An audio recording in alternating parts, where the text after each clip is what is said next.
অনেকের কাছে কিন্তু সিম্পল কেকগুলো অনেকই পছন্দ করে, অনেক ভালো লাগে। তো সিম্পল কেকগুলো ন্যাচারালি অনেক সুন্দর আর অনেক দেখতে গর্জিয়াসও লাগে। আর ইদানিং একটা জিনিস আমি লক্ষ্য করছি যে আমাকে প্রায় কেকের মধ্যে রোজ দেওয়ার জন্য না করে, মানে রোজটা না দেওয়ার জন্য বলে।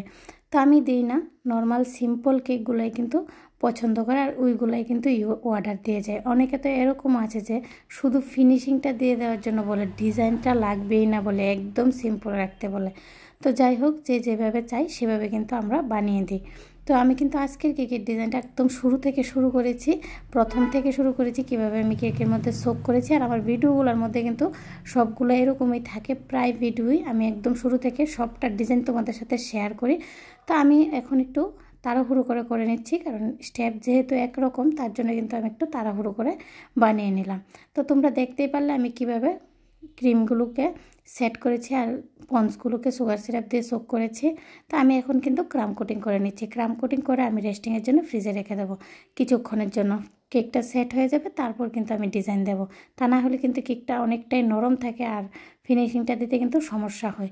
ইমার্জেন্সি হলে কিন্তু কিছু করার নেই, আমি ইমার্জেন্সি কেকগুলো কিন্তু আমরা সাথে সাথেই ফিনিশিং দিয়ে দিই।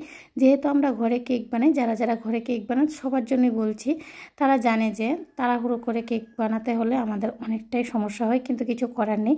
যখন আমাদের ইমার্জেন্সি অর্ডারগুলো আসে তখন কিন্তু আমাদের বানিয়ে দিতে হয় ইমার্জেন্সি। আর যদি হাতে সময় থাকে আমি বলবো কেকটাকে একটু ফ্রিজার করে নিতে, মানে একটু সেট করে নিতে, কারণ যখন আমরা সুগার সিরাপ দিয়ে সোক করি তখন কিন্তু কেকটা অনেকটাই নরম থাকে। তার জন্য যদি একটু সোক করে নেওয়া হয় তাহলে অনেকটাই ভালো হয়, কেকটা একটু টাইট হয়ে যায়, সেট হয়ে যায়, তো ফিনিশিংটা দিতে একদমই সমস্যা হয় না। আর এখন যে পরিমাণে গরম কি বলবো, ক্রিমটা কিন্তু খুব তাড়াতাড়ি মেল্ট হয়ে যাওয়ার চান্স থাকে। আর বারে বারে নাইফ চালালে কিন্তু অনেক তাড়াতাড়ি মেল্ট হয়ে যায়। তার কারণে কিন্তু একটু সেট করে নিলে খুব অনায়াসে সুন্দর করে ডিজাইনটা দেওয়া যায়, আর ডিজাইনটাও মানে ফিনিশিংটাও কিন্তু খুব সুন্দর হয়। তো আমি যেসব জায়গাতে মনে হচ্ছে যে ক্রিমের দরকার, আমি সেসব জায়গাতে কিন্তু ভালো করে ক্রিমগুলো লাগিয়ে নিচ্ছি আর সুন্দর করে ফিনিশিংটা দিয়ে দেবো। এই কেকটা কিন্তু আমি বার্থডে অকেশনের জন্য বানিয়েছিলাম, আর এই ডিজাইনটা কিন্তু আমাকে একদমই দেওয়া ছিল না। আমাকে বলেছিল যে কোনো রকমের ফ্লাওয়ার ইউজ না করতে আর সুন্দর করে ডিজাইনটা দিয়ে দিতে। তো আমি ডিজাইনটা আমার থেকে দিয়ে দিয়েছি। তোমার কাছে কেমন লাগছে অবশ্যই কিন্তু একটু কমেন্টে জানাবে। হ্যালো ফ্রেন্ডস, আশা করি সবাই খুব ভালো আছো, আমি অনেকটাই ভালো আছি। তোমাদের সবাইকে জানাই অনেক অনেক স্বাগত। নতুন আরও একটা কেকের ভিডিও নিয়ে চলে এলাম আমি পিঙ্কি কেক অ্যান্ড কিচেন থেকে। আশা করি আজকের কেকের ভিডিওটা তোমাদের কাছে অনেকটাই ভালো লাগবো। আর যদি আমার কেকের ভিডিওগুলো তোমাদের কাছে ভালো লাগে আর নেক্সট টাইম এইভাবে আমার কেকের ভিডিওগুলো তোমরা দেখতে চাও, তাহলে অবশ্যই কিন্তু চ্যানেলটাকে সাবস্ক্রাইব করে পাশে থাকা বেল আইকনে ক্লিক করে দেবে। তাহলে যখনই আমি কেকের ভিডিওগুলো আপলোড করব সর্বপ্রথম তোমাদের কাছে এসে পৌঁছাবে। আর আজকের কেকের ডিজাইনটা কিন্তু আমি জাস্ট একটা নোজেল ইউজ করেছি।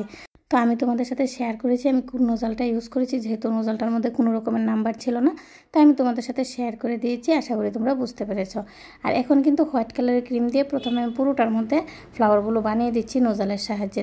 যেহেতু এখানে আমি দুইটা কালার ইউজ করব, তার জন্য কিন্তু আমি প্রথমে হোয়াইট কালার দিয়ে সবগুলো ফ্লাওয়ার বানিয়ে দিয়েছি। তারপরে আমি পিঙ্ক কালার সেম নোজেলই ইউজ করেছি, সেম পাইপিং ব্যাগেই নিয়ে নিয়েছি। তারপর আমি পিঙ্ক কালার দিয়ে কিন্তু বাকি ফ্লাওয়ারগুলো সাথে বানিয়ে দিচ্ছি। পুরোটা কেক কিন্তু একই রকম ডিজাইন হবে, কিন্তু দেখতে এতটা সুন্দর হয়েছে।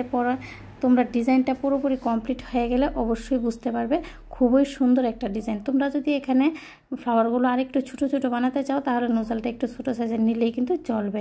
এখন দেখো আমি লিফ নোজেল নিয়ে নিয়েছি আর প্রত্যেকটা সাইডে সাইডে কিন্তু আমি লিফ দিয়ে দিচ্ছি, পাতা দিয়ে দিচ্ছি। তো আমার পুরোটা কেক বানিয়ে মনে হলো যে কেকটার মধ্যে বর্ডার না দিলে সুন্দর লাগবে না, তার জন্য কিন্তু আমি হোয়াইট কালার দিয়ে একটু বর্ডার দিয়ে দিয়েছি। আর আমি কোনো রকমের নোজেল ইউজ করিনি, পাইপিং ব্যাগটাকে ছোট্ট স্মল কাট করে নিয়েছি।